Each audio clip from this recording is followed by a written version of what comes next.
friends, here we go. The download that I showed you, the handout, has a lot of goodies in it, and I'm going to have slides that show you what's in there, but you can use these as worksheets. I use the storyboarding metaphor for designing our year because that's what filmmakers do. And of course, those of you who have read my book or know about my book, Think Like a Filmmaker. That is sort of the metaphor, and that is a team working together, all of the ritual artists working together to bring a story, to bring the message alive. And in the Worship Design Studio, we believe heartily, of course, that worship series are a profoundly effective way to do that. If there's so much goodness in that. And when you go under worship series in that guide in the Substack, I have a whole explanation of why series are good for us to do. Of course, you're going to have one-offs here and there, but oftentimes people just do an Advent series, they do a Lent series, and then they do one-offs the rest of the year. And if that's what you do, I want to encourage you to step it up a little bit and do some series in other times because there's so much goodness, cognitively especially, but in terms of our spiritual development, so many good things to that. So we use the storyboarding metaphor. That's what filmmakers do. And here's some things that they helps them in their filmmaking, but also can help us. It helps us get the bigger picture, right? The bigger picture of the whole year. And then you'll see we'll do a storyboard for just a season, right? And so we're holding the whole picture rather than sort of keeping it in our minds and thinking, oh yeah, for the first Sunday we'll do this and etc. It sort of helps us to see a bigger picture. And that is what we do on these, what I call visionary retreats. One in August or September for Advent through um, Pentecost. And then in January, I'm going to do another one in January this year. We will look at ordinary time because that's half of the year, right? So, bigger picture, it helps us be more intentional about what we're going to be doing and the spiritual journeys that we're going to take our folks through, right? It helps us be more prepared and efficient, right? So, organization helps us be efficient. And so, there's a lot going on, especially those of you pastors who are wearing all the hats and you're like a worship team of one, right? It helps you to sort of be prepared, to plan ahead, to be efficient, to do some work ahead of time so that you're not starting from scratch. You know, it, emergencies happen all the time, right? We know this. And so the only way we can help ourselves and be prepared for the emergency is to do prep work ahead of time in a way that helps us not have to go to our creative brain when the pressure is on and when you may be in crisis mode. Who knows, right? Depending on what's going on with your community. It helps us be more creative, especially if we start earlier, like you're doing. Kudos for you starting earlier to look at half of the year so that you can be more creative. Because when we put things off, when we procrastinate, by the time we get to it, all we have time to do is to do what we've done before. We don't have time to be creative, right? Because part of the creative process is steeping, letting the ideas steep. And we can invite more people to enjoy the amazing experience of creating together, right? I it's a spiritual practice for me. This writing, this planning of series, this discerning what's next. It is a spiritual practice and it can be for your team as well. And I know there are many of you who have been with me for a long time and you developed teams and they are on fire and it's such a deeply wonderful soul-filling process when you get into a rhythm where it's not last minute, where it is getting jump started by some of our creative ideas so that you can then just simply adapt and make it soar for your community. All right, so that's why we do this storyboarding. All right, friends, these are slides that if you've been with me for worship design studio planning retreats before, you have seen these, but I want to remind you and hello to the new people who are on. And we're going to keep having new people. And I'm so glad that you're here. So let me just tell you that my PhD is in worship and ethics, but with a specialty in ritual studies, because I am so, oh, it's so interesting to me to look at how humanity has made meaning across our development, across our evolution. And meaning making has been central to it for as long as we have been humans. From the beginning, humans have been finding ways to ritualize human longing. So, in other words, we have feelings, that's part of who we are as humans. We try to make sense of the world. And so we begin to gather together. This is a very ancient um, figurine, right? And you can see this threshold, right? This doorway into a curated, intentional space where the community is gathering. Friends, we have been doing that around a fire, inside structures specially made for ritualizing for as long as we have been humans. It is inspiring, and we continue that. I take a group of women to Ireland every year, and we go to a Stone Age. So we're talking about 5 to 6,000 years ago, a Stone Age place where they buried their dead. And there is that doorway into the passage tomb. And you pass through this passageway, and on the winter solstice, as you're seeing in this video now, the light pops over the horizon and goes right in. It's perfectly aligned.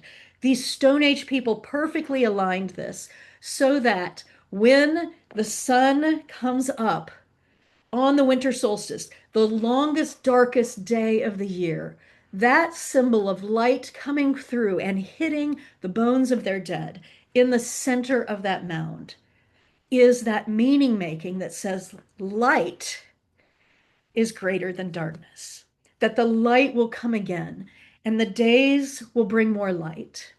And we can continue as humans to have hope. That is so deep in our DNA, my friends. It is an amazing place. I'm going to be there again and inside that tomb just in a month. So I'm very excited about that. But it is just such an incredible thing that we do. And it's an incredible connection to our ancestors. It's part of who we are. It's part of what makes us human, and it's part of how we survive. So, our early rituals were about seasons and food and survival and coming of age and procreating and death. And then, as we humans began to develop, and as we get closer in our Judeo Christian tradition history, the Hebrew people ritualized meaning, happenings. They would encounter the divine and they would stack some rocks and build an altar to commemorate this experience. And that's what we do. We commemorate our experience of the divine and the holy by creating these environments, these spaces, these words, this music, these visuals in order to express our deepest longing and our deepest connection and covenant and promise and community with the divine. Later in Christian ritualizing, we had a very particular history and story that formed our identity as disciples of Jesus Christ. And so the rhythms of ritual became about memory and time, and we gather around a table and we say, do you remember when Jesus gathered around the table with his disciples? And he broke that bread and he lifted that cup. And we remember it over and over and over again. It's called sacrament, Latin sacramentum, or the Greek mysterion. And what that means is that the holy breaks through these physical, tangible, simple, ordinary, everyday things. That's all we have to speak of the holy. And yet, when we repeat those, when we offer invitation for people to come into those rituals, we are connecting them to, in a tangible, visible way, to a story, to an identity, and to a purpose in life.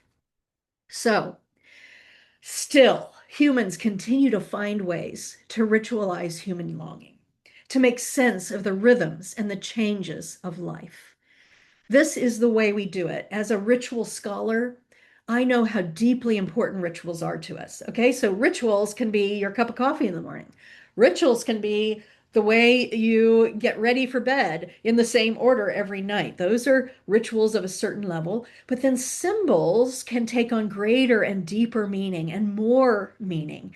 And that's what we do as we create worship. We use ancient symbols, we use historic symbols, and we use new symbols. I call it metaphoraging. I call it anchor images to help us enter the story in a slightly different way so that we can make sense of the rhythm of the liturgical year and its theology and our changes in our lives and the changes in our surroundings, in our context, in a way that grounds us in that narrative.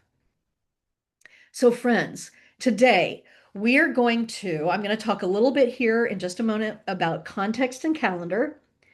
I'm going to go into Advent, Christmas, Epiphany Plus, Lent, Holy Week, Easter season, and then just issue the invitation to the ordinary time next year because it'll take us all of these 3 hours to get through all of these. And as I said before, you can stay for however long you can. Those of you who are on live and those of you who are watching the recording, I'm going to split these recordings up and put them in Substack in each one of those categories so that you can create your own retreat and your own timing. But I want to say this, don't wait until the week before, let's say, Lent, to go back and revisit and start to think about Lent. All right. Consider about a month before going in, watching the recording. Okay. So if you're just watching this recording and you're just going to watch Advent Christmas, this is my suggestion to you. Don't wait last minute for each one of these things, even though I'm going to put them in separately and you can watch the recording whenever. All right. So let's continue. Context. Friends, in your handout, storyboarding handout, you have a page that looks like this. And if you want to print this out or you can, however you want to do it, but this is my suggestion to you about thinking about your context and your hopes. All right. So you are going to likely spend more time with this after we get off today. But I've just given you an example here. Here's one thing to think about in terms of our context. Perhaps you have some folks who are pretty anxious about these times. That would be understandable, right? So perhaps that is one of the things that you hope for in this next liturgical year, that you can address through your worship series, through your worship, through your music, through your preaching, through the visuals, through the story, that you are not alone, right? Perhaps you want to recognize the effects that anxiety is having on your congregation. Perhaps you want to invite vulnerability, that it's okay to seek support. Maybe you want to, as a sort of byproduct of that, perhaps small groups and making sure you use some of our small group suggestions with every one of our series and encourage people to find connections, deeper connections, more than just Sunday morning. Maybe that's one, but you're going to fill this out. You're going to think of many, right? And then let your gut tell you what's the most important thing to think about. So here is a list of some that might help you think about what you can put in those boxes. So less anxiety, more peace, greater activism or hope or agency. Maybe you really want to get your folks more active as a way to lessen anxiety. They feel like they're doing something. A deeper devotion, more fervent discipleship, discover new things about their faith, right? Maybe you want to really focus on education this year. Maybe you want to introduce theological concepts. I just did the All My Days worship series that came out for summer, but you can do it any time of year, and it's focused on prayer. And it's focused on, it gives you an opportunity to really dive in and say, hey, we all say that we believe in prayer and we pray, but how does that really work in our lives? What do we really believe about it? And spend some weeks doing that, right? So it could be a concept, a theological concept, intergenerational connection. There are several series like that, All My Days, which does the prayer beads, where there's multi-generational activities. And so you might choose some of those because that is your goal for this year. Attentiveness to the greater community. So you may want to choose series or create series that really has a focus, an outward focus. We're too navel gazing here. And so we need to begin oops, sorry, we need to begin to look outward, more frequent spiritual practice, be more hospitable, and on and on. So I want to invite you. You may have had things pop up for you, or there may be something on this slide that that you're going, oh yeah, that's it. So just pop those down. If you haven't opened that handout yet, just pop them down on the list. Download that handout later, or you don't have to use the handouts. Whatever is easy, however you take notes, that's easiest, right? However you organize that. I just wanted to give you a really good visual way, worksheet kind of way to work on this. And this is something your whole team can do. This is not just the purview of the pastor. Sometimes people are not as forthcoming about what they're concerned about, what they're thinking about with the pastor, because we think we have to seem all, with it and together until crisis really hits. So sometimes your team members may know more about what are the prevalent concerns. So do this together as a group, as part of your retreat. All right, friends. So the next thing that I want to highlight in your prep for looking at the whole year, and that is calendaring. And so this is going to be something, this blank page that you have in your handouts. I've also put this example in your handouts, but you'll have the blank page you can print out. You're going to do one for every liturgical season, right? So that you can put down and have in front of you organizationally and do this as a team, right? And look at dates. So this is an example for Advent Christmas. And so we've got the worship dates for this year. So everybody sees the dates and we go, oh, thank God, Christmas Eve is not on Sunday this year. Hallelujah. Right? Or Christmas Day is not on a Sunday. Hallelujah, which is even worse, right? So, and then church dates, what do you have that you already do? You do it annually, perhaps, or maybe you're going to add it, but that's a place to put that. Community dates, right? Know what's happening in your community, because if you're going to do some whole community invites as part of your worship series for this season, then you want to know what's going on, right? Dates of note. This could be, I have given you some examples here. These are, I've got some national and international dates down. I have some dates of our interfaith partners down here. So think about dates of note. Staff dates, right? So this is going to be, oh, okay, let's look at our out of town dates or vacation dates or what have you. Or do we have special celebrations for the staff or the team that we want to note? So that would be something that you would put. And then production dates. And that's important for you to go, okay. So you see, for Advent, I've got November 5th as production day. That's almost a month before the season starts. So if you're using, especially if you're using one of our series, that would be the day that you would sit down, you would go through my scripts, you would decide what you're jettisoning, you would decide what you're changing, you would decide what you're keeping, and you would decide exactly what you're going to do, right? That's at least around a month before the season starts, so that you have time then to get all your ducks in a row or in the water or whatever metaphor you want to use.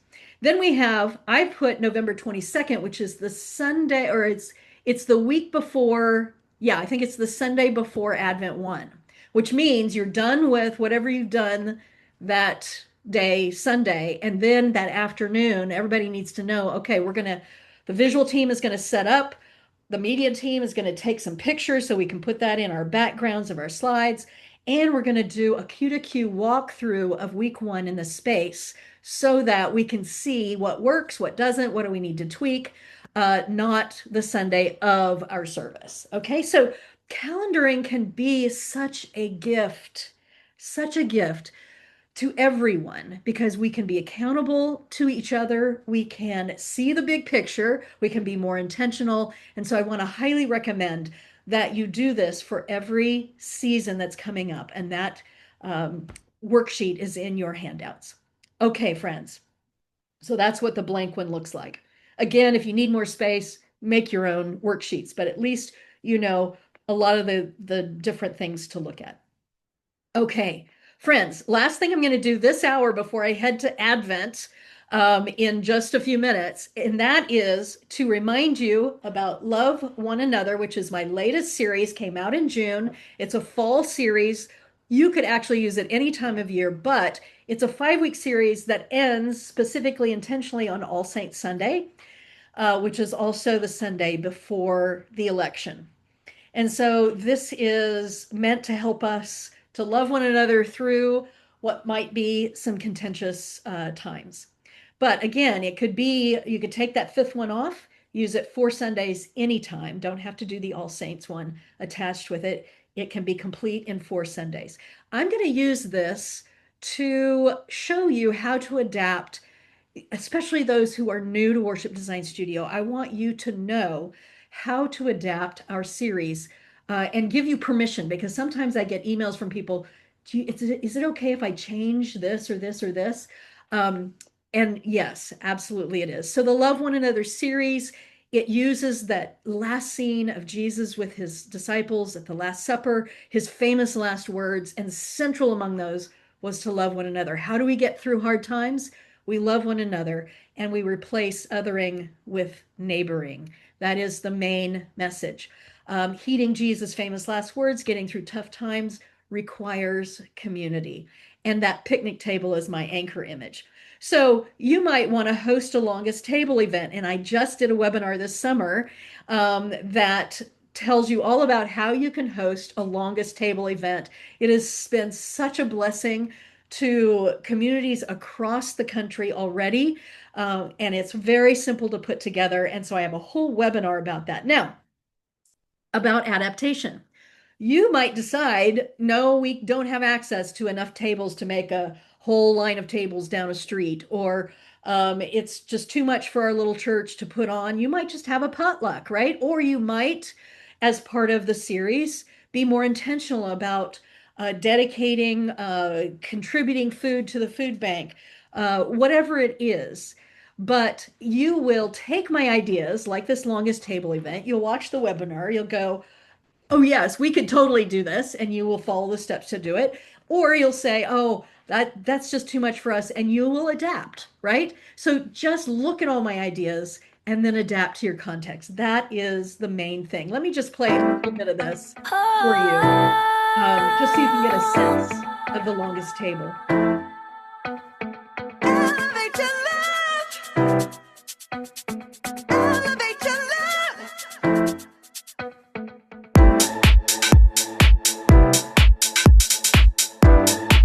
Woo, we got lots of people coming. I'm so excited. That is the longest table.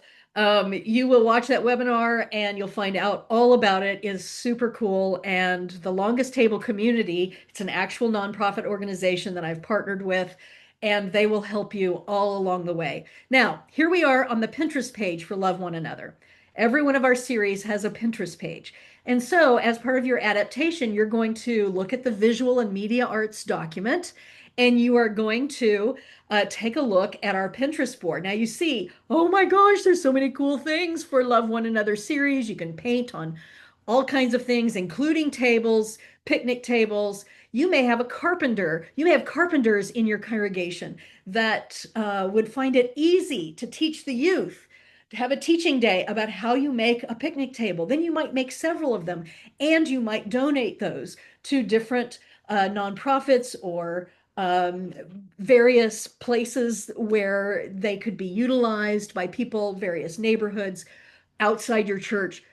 But you may also say, Marcia, no, we don't have any carpenters. And so you're not going to do that, right? You're going to adapt and you're going to simplify. You're going to put maybe one small picnic table in your sanctuary if you have room. If not, you're going to put it outside. You're going to maybe put a sign on it or paint just one that says love one another, or we love our neighbors, or have a sit, have a rest. You might put a dog bowl of water next to it. Whatever it is, you're going to come up with the right idea that creates neighborliness over othering people, right? So that's part of adapting. And then you're going to download those materials and you are going to look at everything, and you're going to take the Word documents of those worship services and you're going to literally change it for your context, right? You're going to listen to, I have links to every piece of music that I suggest. You're going to listen to it. And if that's not familiar for your congregation, or it's the anthem is too hard, or the hymn, your congregation has never done the hymn, or your band can't play the particular contemporary song that I have suggested, you're going to listen to it to get the theology of it, and then you're going to go find your own. All right. So let me just real quick here go to one of those scripts, and let's take a look at how you do that. It's just more permission giving, right? And thank you for your patience, those of you who have been doing this for a long time. You can just put in the chat, how you adapt things. But here I am in the Word document, welcome and announcements. I make the suggestion the offering later in the service could be an alternative place for announcements. And so, nope, we're not going to do that in the offering. We're going to do it right there because our people would freak out if we did announcements during offering. Then I'm gonna, as a leader, I'm gonna read this and I'm gonna say, okay, yeah, this works. I'm gonna read it aloud and I'm gonna say, oh, that's not how I would say that. And I'm gonna change that, right? I'm gonna change it from the way Marcia wrote it. Okay. Let there be peace on earth, theme song for this series. I may decide that I want a different theme song, right? Maybe you're a huge Mark Miller fan and you want to use There's a Spirit of Love in This Place every Sunday as your theme song. And so you're going to just change it, right? Delete, put in Mark Miller, however you want to do it, right? So adapt, adapt, adapt. And that is true of every single one of these. In your downloads, we have both PDFs and Word because the PDF helps you to keep a clean copy, something you can go back to and go, oh, I messed that Word thing up. Let me look at that. But it also just keeps the integrity of it. And if some reason when you open the Word document, it's all scrambled because sometimes it does that, you can go back and see what's what. All right. So that's adapting, my friends. Adapt, adapt, adapt. That is, I beg you to do that. I give you permission to do that. Remember that you have to get your own music permissions for any of the hymns and songs and anthems per usual. Many times our theme songs, I have gotten special permission, so you don't have to get permission for anything I write, anything original, but sometimes I pay for permissions for you. That's all in the music document. You can find that out there.